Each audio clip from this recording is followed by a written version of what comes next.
안녕하십니까. 전곰전자. 전곰전자의 첫 컨텐츠가 되겠네요. 네, 전곰전자의 전곰입니다.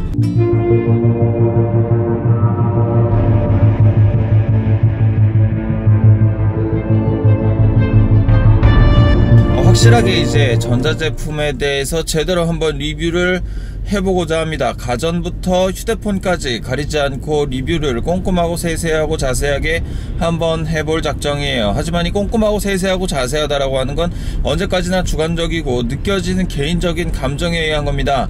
내가 써봤을 때 어떻다, 네가 써봤을 때 어떨 것 같다 라고 하는 사용감에 대한 주관이지, 기술력이 어떻고 뭐가 어떻고 하는 것에 대한 디테일한 리뷰는 더 잘하시는 분들 계시니까 그쪽으로 가서 정보를 찾아보시길 바랍니다. 전곰전자에서는 철저한 자기주관적 입장에서의 사용기에 대해서 다루고 있습니다. 자, 오늘 처음 다룰 콘텐츠 바로 LG의 Q9입니다.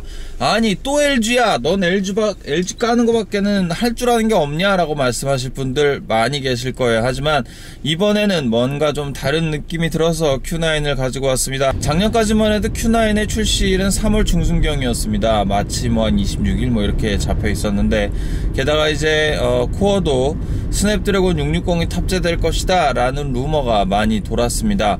자, 먼저 그 LG Q9에 대한 이야기 먼저 얘기 좀 해봐야 되겠네요. Q9 같은 경우에는 중상급 기종이었어요. 그러니까 플래그십 기종보다 한 단계는 낮지만 여러가지로 조금 못 미치는 정도의 사양을 가지고 조금 과한 정도의 가격을 갖고 나왔었던 게 사실이에요. Q8 같은 경우, Q7 같은 경우 뭐 플러스까지 내놓고 했었지만 기존에 있던 부품들 재활용해서 만든 거 정도의 느낌밖에는 주지 못했다라고 하는 겁니다. 어떻게 보면 Q8의 아이덴티티도 비슷했어요.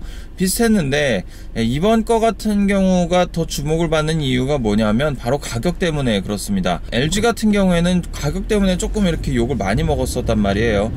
그러다 보니까 이게 그 정도 가격은 아닌데 이게 이 정도 가격에 나왔다는 게 믿기질 않아 라는 게 어떻게 보면 전반적인 반응이었고, 그 때문에 시장에 어필을 하기가 조금 어려웠던 면들이 좀 많이 있었단 말이에요. G7이나 V 시리즈 같은 경우가 플래그십 기종으로서 시장에서 적절하게 대응하지 못했다라고 하는 겁니다. 바로 그게 이유가 가격 때문이었는데, 이번 Q9 같은 경우는 전반적으로 가격이 착해졌다라는 얘기가 되는 거예요. 499,000원 정도예요. 근데 50만원이라는 가격이긴 하지만 이 스펙을 좀 꼼꼼히 살펴보게 되면 그렇게 뭐 빡세게 높은 가격으로 책정이 됐다라는 생각은 좀 안 든다는 거죠. LG Q9은 스냅드래곤 660을 탑재를 하고 나올 걸로 예상이 되고 있었어요. 그런데 이제 최종적으로 공식적인 발표를 난 걸 보면 스냅드래곤 821을 탑재하고 나온다라는 얘기가 됩니다.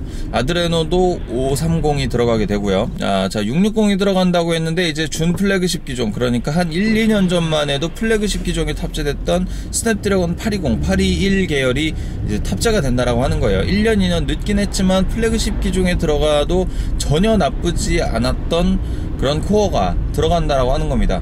우리가 이제 1년, 2년 전에 사용했던 휴대폰을 생각을 해보면 그렇게 떨어지는 사양들이 아니었어요. 1, 2년 전에 그냥 통상적으로 판매되던 휴대폰들을 생각해봐도 야, 이게 쓰기가 너무 불편한, 성능이 너무 떨어져 거지 같아 라고 생각했던 휴대폰은 거의 없었다라고 하는 겁니다. 게임도 잘 돌아가고 뭐 이래저래 전반적으로 다 잘 돌아가는 그런 어떤 휴대폰을 우리가 사용을 했었단 말이에요. 근데 이제 그런 어떤 휴대폰에 들어갔던 메인 그 칩인 스냅드래곤 821을 탑재를 하고 나온다라고 하는 소식은 다소 이거 나쁘지 않은데 라는 생각을 갖게 하기에 충분하다라고 하는 겁니다. 거기다가 4기가 램을 탑재하고 나오고 거기다 쿼드덱도 들어갑니다. 쿼드덱을 무슨 산소나 공기나 물처럼 이렇게 얘네들이 휴대폰에다가 다 갖다 때려박고 앉아있어요. 뭐 성능이 좋건 플래그십이건 아니건 그냥 죄다 때려박아. 거기다 이제 화면도 6.1인치로 꽤나 대화면입니다. 그리고 붐박스까지 탑재를 했다라고 하는 거예요. 붐박스라고 하는 게 어떻게 보면 스테레오 스피커보다 싼지 어떤지는 모르겠어요. 근데 계속 고수를 하고 있습니다. 이 붐박스라는 기능이 비싼 플래그십 휴대폰에 들어가면 호불호가 갈리고 이걸 써야 돼 말아야 돼 라는 고민들을 자꾸만 하게 되는 경향들이 자꾸 생기는데, 이게 저렴한 휴대폰에 들어간다고 하면 느낌이 좀 달라집니다. 야, 이 가격 이 휴대폰에 붐박스 기능까지 넣는다고? 라는 생각이 좀 들게 되는 거예요. 근데 잘 생각해 봅시다. 이 모든 기능들 다 G7이랑 V40에 들어갔던 거예요. 다 플래그십에 들어갔던 겁니다. 플래그십과 얘를 비교했을 때 달라진 게 뭐냐면 디스플레이랑 코어 성능이야. 근데 코어 성능도 그렇게 막 떨어지는 편은 또 아니거든요. 뭐 디스플레이야 얘네들 뭐 1000니트까지 낸다라고 하면서 엄청 밝다는 거 막 자랑하고 앉아있는데, 이게 뭐냐면 G7에 들어갔던 기능이라는 거예요. G7과 생각을 해보면은 그 편차가 그렇게 크지 않다라는 겁니다. 코어만 다른 거야. G7은 스냅드래곤 845, 근데 얘는 821, 요거 하나로 가격 차이가 반토막이 나버린 겁니다. 굉장히 혁신적인 가격을 책정을 한 거예요. 물론 이제 예전에 다 팔고 남은 그런 기계들 재활용해서 껍데기만 바꿔서 내놨다라는 비판은 피해갈 수는 없겠습니다만, 그럼에도 불구하고 이것이 환영받는 이유, 이것이 이제 뭐 새학기 때 학생들에게 그래도 괜찮은 휴대폰으로 인정받을 수 있겠다 싶은 생각이 드는 이유는 가격의 측면에 있다라고 하는 겁니다. 이 통사 할인 제도와 맞물려서 거의 공짜 폰으로 풀릴 가능성이 높은 가격이라는 거예요. 이제 뭐 약정 할인 25% 그것까지 합치면은 거의 뭐 돈 벌어가면서 휴대폰 쓴다 뭐 이런 얘기로 마케팅할 정도로 낮은 가격이다라고 하는 거죠. 자, 우리 객관적으로 생각을 해봅시다. 그럼에도 불구하고 Q9이 문제가 될 수 있는 것, Q9이 단점으로 꼽힐 수 있는 것 역시 가격입니다. 이유인즉슨 아주 어마어마한 대항마 포코폰이 있기 때문이죠. 포코폰 같은 경우는 우리나라의 정식 발매가가 42만원입니다. 물론 중국 현지에서 직수입으로 사게 되면 37만원에 구매하고 15,000원 정도의 배송비를 감안을 하게 되면 대략 한 38만 5천원 정도에도 살 수가 있어요. 그렇게 생각을 해보면 대략 한 10만원 돈을 더 주고 LG Q9을 구매를 해야 할 이유가 있느냐라는 말을 반문을 하게 되는 겁니다. 왜냐면 성능이 훨씬 좋거든요. 자, 여기에서 우리는 한 가지 포인트를 더 살펴볼 필요가 있습니다. 바로 UI, UX, 그러니까 운영체제, 커스터마이징 된 운영체제를 살펴볼 수가 있는데요. LG 휴대폰의 커스터마이징 같은 경우에는 그다지 좋지 않은 편이라고 평가를 받으면서 욕을 좀 들어먹었던 포인트가 있어요. 하지만 포코 F1 폰 같은 경우에는 샤오미의 미 UI를 탑재를 하고 있다라고 하는 거죠. 홍미 노트 5를 쓰면서 UI를 좀 쭉 살펴봤잖아요. 이게 그렇게 막 엄청나게 좋은 최적화가 되어 있진 않습니다. 그래픽도 뭐 자꾸 엇나가고 테마도 좀 이상하고요. 세세한 부분에서 놓치고 있는 포인트들을 덜어 많이 보고 있는 상황이라는 거예요. 물론 이제 그 홍미 노트 5 같은 경우에는 워낙에 저가폰이기 때문에 불만이라는 게 생길래야 생길 수 없는 휴대폰이에요. 전화 잘 되고 문자 잘 되고 동영상 잘 보이고 게임 잘 돌아갑니다. 심지어 강종도 잘 안 돼. 그런 면에 있어서는 잘 뭐 시스템을 세팅해놨다라고 볼 수 있겠지만, 이게 문제가 뭐냐면은 전반적으로 뭔가 하모니가 맞지 않는 디자인에 있다라고 하는 겁니다. 아이콘의 크기라던가 뭐 UI 이런 경로를 찾아가는 그런 것들이 좀 애매하다라고 하는 게 하나가 있고요.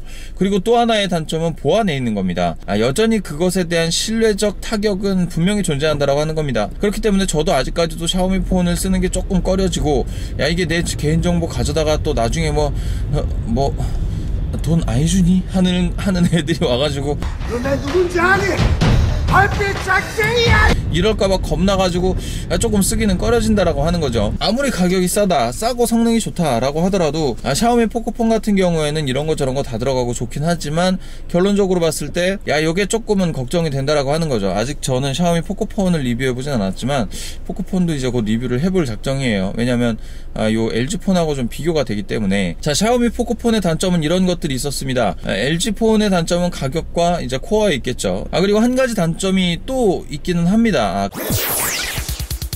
Q9의 단점이 하나가 또 있어요. 바로 14나노미리 공정을 사용했다라고 하는 겁니다. 이게 나노미리 공정이 숫자가 미세해지면 미세해질수록 전력 효율과 발열이 해결이 됩니다. 그런데 이제 어떻게 보면은 시대에 뒤떨어지는 나노 공정을 가지고 나와서 발열이 많이 나게 되면 배터리 소모율이 높아지게 되고, 배터리 소모율이 높게 되면 안 그래도 낮은 미리암페어 수의 그 배터리를 장착하고 있는 상황에서 얘가 하루 종일 사용할 수 있는 휴대폰의 범주에 들 수 있겠느냐라는 의구심이 좀 드는 겁니다. 따라서 이런 이슈들이 좀 발생할 수 있는 거죠. 낮은 배터리 시간, 그리고 상대적으로 낮은 성능, 이런 것들이 조금 이슈가 될 수 있겠다 싶은 생각이 드는 겁니다. 자, 여기까지 포코폰과 LG Q9에 대해서 대략적으로 한번 살펴봤습니다. 우리가 직접 휴대폰을 구매를 해서 만져봤을 때 이런저런 문제들이 발생할 수 있을 것 같고, 이런저런 부분은 장점으로 작용할 수 있을 것 같다고 예측을 한번 해봤습니다. 전검전자 첫 휴대폰은 사실 블랙베리 키2로 하려고 했습니다. 하지만 이제 그 블랙베리 키2도 플래그십 휴대폰 기종이다 보니까 얘가 굉장히 가격이 높아요. 899,000원, 자급제 폰이 899,000원으로 책정이 되어 있어서 야, 이거 사기가 좀 부담스러워요. 그래서 이제 중고나라에서 좀 알아봤는데 중고도 매물이 그렇게 썩 찾아볼 만한 게 없습니다. 그러다 보니까 일단은 미루는 걸로 하고요.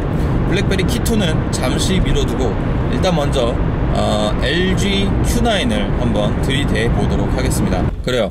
오늘은 LG Q9에 대해서 알아봤습니다. 네, 여러모로 기대가 되는 폰이고요. 자급제로 나와주기를 기대를 하면서 자급제로 나와야 제가 구매를 하기가 편하거든요. 안 그러면 또 이제 이 통사 뚫고 별지랄 다 해야 되는데 귀찮잖아. 그래서 어쨌든 Q9을 한 번 더 리뷰를 해보도록 하겠습니다. 네. 여기까지 점검 세상 보기의 점검이었고요. 첫 컨텐츠였습니다. 2019년 점검전자로서의 첫 컨텐츠였습니다. 재밌게 봐주셨길 바라고요. 올해도 한번 열심히 달려보겠습니다. 함께 해주시길 바라고요. 가끔 뻘소리 하더라도 넓은 아량과 넓은 마음으로 양해 부탁드리고요. 네, 투잡이 어렵긴 하지만 최선을 다해서 달려보도록 하겠습니다. 새해 복 많이 받으시고요. 언제까지 새해 복 계속 받을 거냐고 하겠지만 여기까지 점검전자의 점검이었습니다. 안녕, 빠이, 아디오스. 아직까지도 끝인사를 못 정해서 1년이 넘도록. 빠이, 안녕, 잘가. 다음에 또 와. 이걸 해야 된다.